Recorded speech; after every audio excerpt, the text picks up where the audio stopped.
Addiction can seem like a simple case of weak will, a poor habit that stems from laziness, and something that can be overcome by self-control and deliberate action at first sight.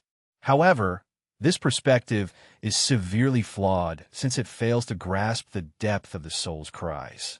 Carl Jung, whose writings delve deeply into the unconscious mind, saw addiction not as a personal failing, but as a metaphor for a broken spirit's wretched, ill-advised effort to mend its broken spirit.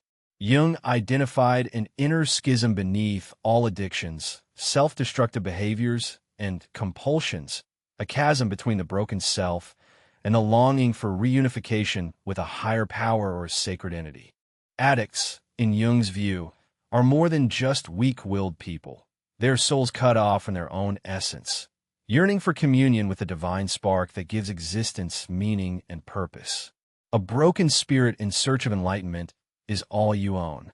Jung once said, a sentence that echoes like a key unlocking the entire nature of addiction. Addiction is defined not by the substance or behavior itself, but by the addict's hollow ache, their unspoken question, what am I really missing? Addicts often feel an annoyance, a chronic dissatisfaction that defies logic and language, in addition to an underlying restlessness. Aside from the existential longing, the agony is also existential. They seek solace in substances that can only be found internally: drink, drugs, sex, gambling, eating, and continuous scrolling. These things on which we rely evolve into more than just routines. They become fictitious sacraments, rituals performed momentarily in an effort to establish a connection to something higher. What the addict doesn't realize they've lost is the inner oneness, purpose, connection, and meaning that it replaces. A sense of inner harmony, a connection to a higher power, or union with a more profound purpose that goes beyond the confines of the ego are what addicts really want, not the substance itself. But no matter how strong the painkillers are, they only provide temporary comfort. After a few hours or days, the initial emptiness is back, and it's back with a vengeance. So the cycle goes on, getting tighter and deeper, not because of any weakness, but because the soul is famished. As one clings more to the outside, they veer away from the center of their own misery. Jung saw this downward spiral as a spiritual hunger, a holy yearning for truth, oneness, and self-reconciliation, rather than a character flaw.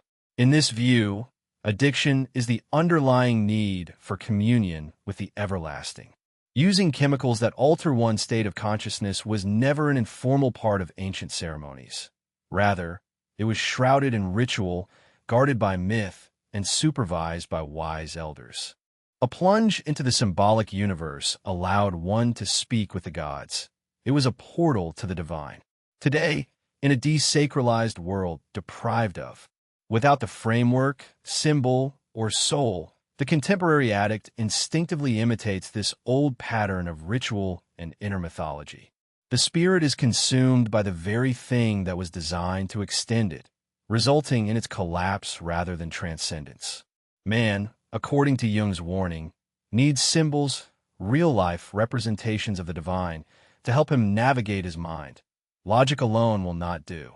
Soul fragmentation begins with the degradation of these inner symbols and the unreplaceability of myth.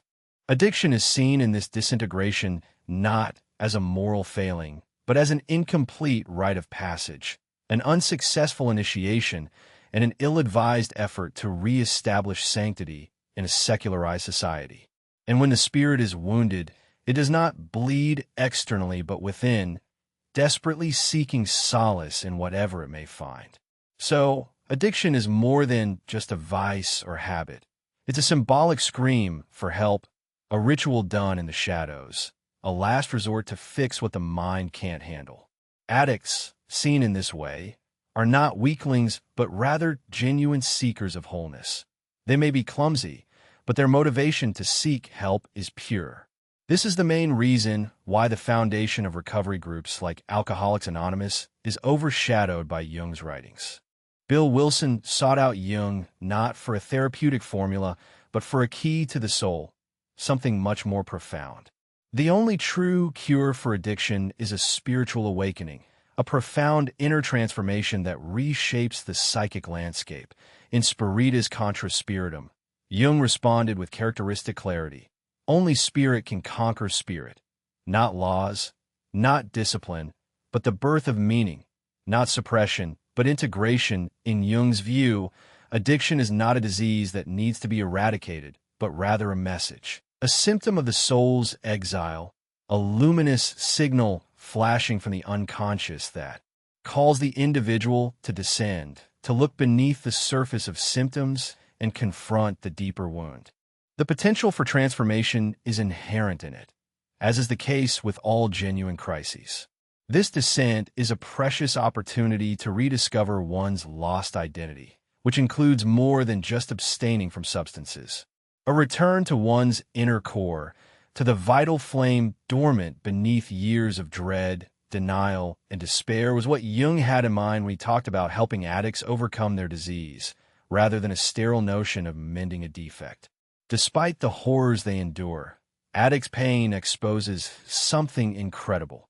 Despite their shame and disorientation, they nevertheless harbor an aching need for something genuine and timeless. Desire is the spark that ignites change. Meaning, not punishment, is what stirs the spirit. Finally, when you hit rock bottom, both mentally and emotionally, when your ego cracks and your true identity starts to stir, is when you'll find the significance in it all. Addicts often talk about an unfathomable emptiness, a void that defies description. His extraordinary perceptiveness revealed that this hollowness is due to psychological disintegration rather than a lack of substance. Addicts don't want drugs so much as they long to be reunited with the people they love, the safety they once knew, and their own soul. They aren't looking for the substance per se, but rather the meaning it represents, which may be anything from completeness to strength to forgiveness to a sense of belonging. Now we see the addict not as a damaged person, but as a symbol on a journey, one that leads away from excess and toward redemption. Intentionally walking this route can bring about enlightenment rather than doom. Here we reach a fundamental Jungian realization. Addiction is more than just a habit. It is a soul language symbol. There is a message behind every symptom.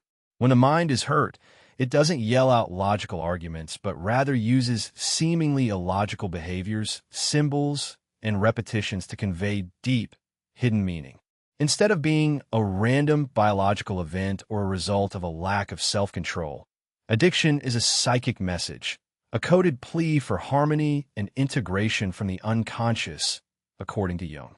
It shows that a part of the person that is fundamental has been banished, a part that wants to be understood more than destroyed. By reducing addicts to pathologies and failing to investigate the symbolic meaning of their patterns, we risk silencing the very voice that could lead to recovery. Instead of asking, "What's wrong with you?" Jung taught us to look beyond problematic behaviors and understand what they are trying to tell us via our suffering. Through this perspective, addiction is viewed as a story with archetypal elements rather than a moral failing.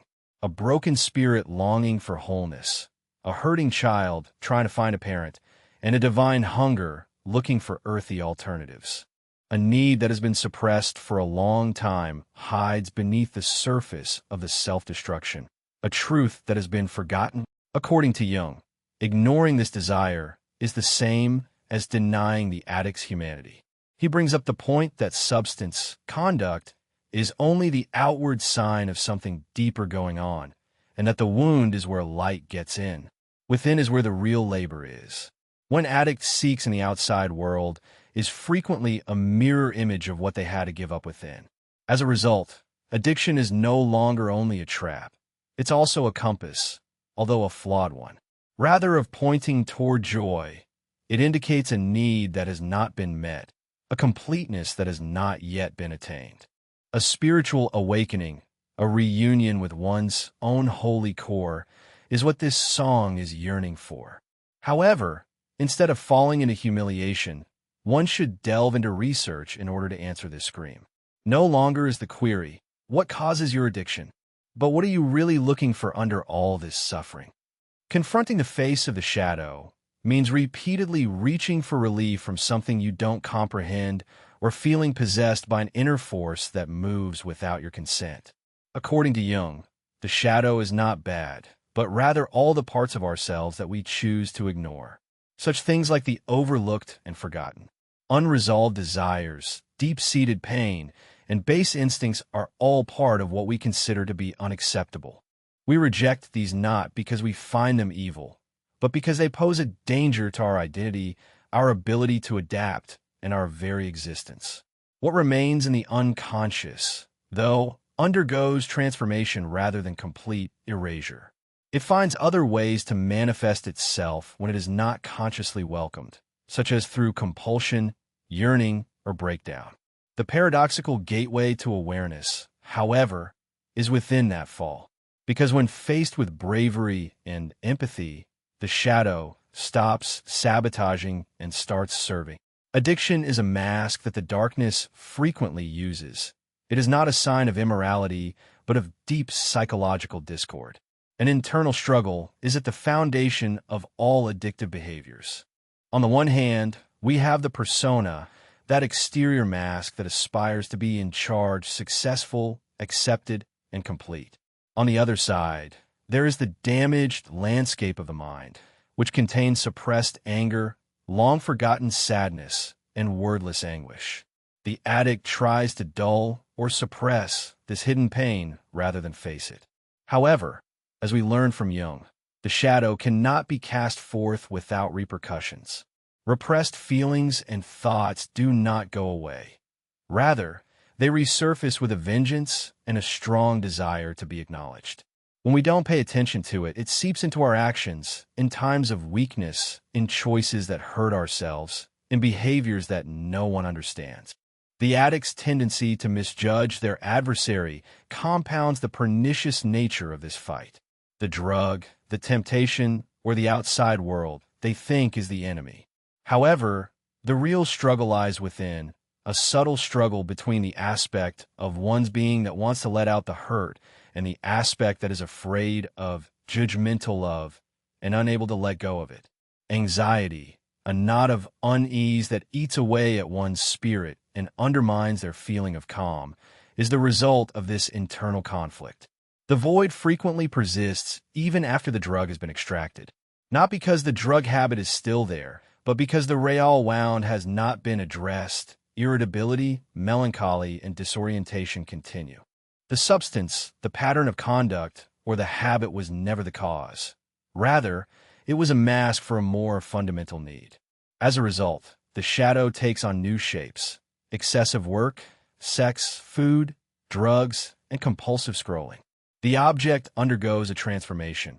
However, the pattern recurs due to the unhealed inner split. Jung recognized that integrating one's shadow side is not an easy feat. It calls for bravery, extreme candor, and the ability to look oneself in the mirror without filtering away the hidden, hated, or feared aspects of one's identity. Reclaiming control of one's life by illuminating the unconscious is the goal, not pointing fingers at others or making excuses for wrongdoing. As one embarks on this within journey, they start to see addiction not as a scourge, but as a symbol, a messenger bearing vital news from the. Somewhere deep inside, there's a need for care.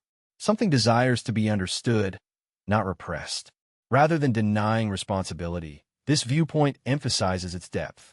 Rather than focusing on alleviating symptoms, one should aim to identify and eliminate their root causes. Bringing the darkness into awareness means it can no longer dominate in the dark. Instead of being a prisoner, the person is now a pupil. Something significant happens when one turns inward. The grip of the compulsion is loosened. The once powerful behavior starts to lose its holy status as the sole means of alleviation. Subsequently, a closer, more genuine connection with one's identity develops, one in which negative impulses are no longer seen as directives but as indications. Hearing them is the first step towards recovery. Many times, addiction is a symptom of deeper issues that the mind has not fully processed, such as unprocessed feelings of shame, emotional deprivation, or abandonment. These do not go away on their own. Rather, they secretly ferment in the unconscious, building up psychological stress as they go. Their protector turns out to be the shadow. The spirit never forgets, even when the head does. To numb the pain of the soul's unwept loss, the addict turns to substances like alcohol, cigarettes, injections, and food. Repetition takes on a ritualistic quality, serving less as an act of overt defiance and more as an unconscious request for forgetfulness rather than pride. But the further away one runs from the repressed anguish, the stronger it becomes. Everything that isn't integrated becomes a projection. The world around us starts to show the taint of the unclaimed shadow. When we start to view everyone and everything through a suspicious prism, even our closest friends can seem like dangerous enemies. Substance and perception both work together to trap the addict. Being cut off from their own inner reality makes them see through a cracked mirror. This is now a spiritual initiation, not just a clinical affair, as Jung points out. Being willing to bow before the darkened altar of one's soul and declare, "I am ready to see what I once could not," is not a sign of weakness, but of initiation. It is taking on the sacred. No amount of external force, no amount of reason or force can bring about genuine healing. It needs to start with a brave, introspective journey. The addict needs to take a journey into their own mental underworld, but instead of hiding there, they should talk to it and ask, "What can you teach me?" The shadow, according to Jungian psychology, is more than just blackness. It is possibility encased in suffering. The shade hides the golden hue. Lost capacities, such as primal wisdom, repressed sacred rage, and genuine emotion, lay buried beneath the rubble of suppression and rejection. Novel ideas. Rather than letting these hidden aspects of oneself control one, shadow integration is the practice of bringing them into harmony with one's aware self. As the addict realizes that they are not seeing a fractured but a split self, their shame fades and their comprehension grows. Once viewed as a vulnerability, it is now a potential asset. A signpost is formed by the scar. Addiction is transformed from a punishment into a call to a more meaningful existence. It twists, turns, and repeats. It is not a straight line. However, a transformation occurs as a result of empathy and attentiveness. A person starts to experience both the physical agony and its symbolic significance. A new presence, one not based on evasion, but on truth, integration rather than perfection, begins to take shape as they learn to understand the language of their pain. A more grounded, self-aware, and formidable identity emerges from this inner chemistry. Jung noticed that people who were going through a lot of pain didn't always need answers. Sometimes what they needed was a profoundly moving inner experience that could bring order to their inner turmoil and revive their broken spirit. Instead of a logical explanation, they hoped for a personal epiphany that would help them piece together the fragmented story of their lives. Rather than coming from organized religion, this reorganization is frequently the result of an authentic spiritual experience that awakens a sense of belonging to something more than the broken self. According to Jung, this bond was intrinsic to the human psyche and so could not be considered an extravagance. Not because they were morally weak, but because they lacked a profound meaning strong enough to propel them through transformation. Jung saw in his therapeutic work that people who were unable to establish a symbolic connection to the divine became mired in cycles of misery and recurrent compulsions. Looking at addiction via this lens reveals a warped desire for enlightenment. It is an ill-advised endeavor to lose one's identity, to break free from the crushing burden of disintegration, and to experience, if only for a little while, a shared feeling. However, the spiritual hunger only grows when this one is focused on substances or compulsions. More alienation and inward flight ensue, the antithesis of healing. In order for the mind to undergo a metamorphosis, it needs to come across a powerful symbol, a dream, a primary image, or a vision that communicates with the spirit rather than the mind. A person must first face their shadows with humility and the decision not to run before such a sign can emerge. It cannot be forced from without. When this happens, the unconscious mind becomes less of a labyrinth of despair and more of a path to purpose. Myths, archetypes, and rituals have always been a part of every civilization for the same sacred purpose. Because of them, suffering is not meaningless, but rather the first step toward a greater good. Because of this, it's not enough for an addict to only abstain from drugs and alcohol. They also require a symbolic death, in which they surrender the false identity they relied on for survival and receive a new, more complete one. This rebirth is not accomplished by sheer determination, but rather by submitting, not to frailty, but to the inner work. Soul intelligence in that letting go, the symbolic starts to communicate. Burning things to ash no longer merely destroys them, it also cleanses them. The shadows are no longer seen as danger, but as potential allies. Not because life gets easier, but because it has purpose. Things that were intolerable before become tolerable. Additionally, power exists in contexts where meaning is present. Even with the guidance of a spiritual or therapeutic community, the symbol cannot be created. All it can do is assist the mind be ready to receive it. In the quiet, in that unseen split second when the spirit decides to stay put and experience, real alchemy takes place. It was at that very time when the story that had appeared to be one of failure became one of redemption. Once considered a curse, addiction is now the wounded scream of the soul yearning for rebirth. Suffering is transformed into a precious teacher, anguish into a doorway. Because as Jung pointed out long ago, only the wounded doctor can heal. And maybe in the addict's wound lies the potential for deep healing. If only the addict would muster the guts to listen. Once planted in the mind, that seed changes more than just behavior. It also changes perception. The person stops seeing their wounds as their exclusive identifier. Rather, they start to perceive themselves in the reflection of transcendence, as a being who can do more than just survive the wound. They could transform it. They're drawn toward presence instead of numbness now. They enter the arena of their own, developing without fear of recurrence.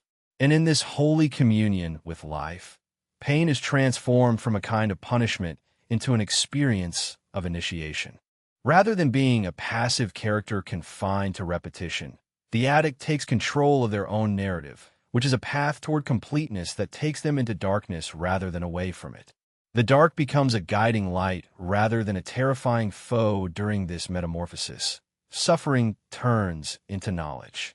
In this way, the symbol goes from being an abstract concept to an actual part of everyday life, serving as a sacred vessel for the incarnation of spirit. A more complete descent into the body and the world characterizes this spirituality rather than an ascent out of them. This kind of spirituality brings presence into every moment, elevating the mundane. According to Jungian theory, healing is more like giving birth than going back to the old way of doing things. From the bottom of the abyss rises an unknown life form, a kind of life that has never been seen before. The sign is more than just a pretty picture. It's a portal to a more profound reality, where coming to terms with one's own identity leads to healing from one's hurts and losses and, finally, to the holy prospect of liberation.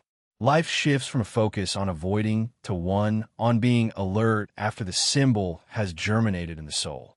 For as long as anybody can remember, space has been a sacred womb where genuine life can take root. The disjointed discourse of a spirit pleading for recognition becomes ongoing. The need to flee starts to fade when that scream is greeted with true attention, with listening that doesn't pass judgment or provide solutions, but only observes. Truth, the bravery to confront oneself, not violently but compassionately, is what is necessary for wholeness, not perfection. For addicts, remembering is the key to recovery, not erasing or forgetting. Never forgetting that somewhere, even at their darkest hour, was a seed of light. Carl Jung did not provide answers in the contemporary sense. Rather, he provided a symbolic road to initiation, whereby every spirit can meet its own myth. Because addiction is always a search for purpose, and redemption is always an attempt to make peace with the enigma that is being human. Not when the suffering stops, but when it is no longer dreaded, is when the real adventure starts. When the stillness under pain gives way to the rising tide of liberation. Please share your thoughts in the comments section if you were moved by this message, or if even a single word resonated with your personal experience. Is the sacred road back to oneself still a journey you're on? Or have you met that soul whose presence feels like home? Even if it's unfinished, your narrative has the potential to be someone else's guiding light, the sign they were seeking but didn't realize they had. Share this video with someone you care about if they are quietly battling the delusion that love must pain, that self-abandonment is the cost of connection, or that they are undeserving of peace. I beg you, if you know anyone who needs to hear this, to keep in mind that genuine love does not need us to withdraw or give up our own selves for another. A bond with one's own intrinsic truth is the most important one that can be formed. Just one last thing before you go. Subscribe and turn on the bell. Within these walls, we delve into the depths of a human mind, uncovering its latent structure, the unconscious's murmurs, and the ways in which each relationship mirrors our own personal growth. Leave a comment below if you have any questions, themes, or wounds you would like us to address in upcoming videos. Your presence here is like air. Your opinions are not just valued, but crucial. I want to express my gratitude for your presence, both in this video and in your personal journey, for the sacred effort of rediscovering your authentic self. And keep in mind that your spirit will know, not with terror, but with calm, when the proper person shows up. Up until then, though, allow the bond you build with yourself remain your closest companion. Therein lies the house and its support system. All things true originate from that state of completeness. I will meet you on the road till our paths cross again.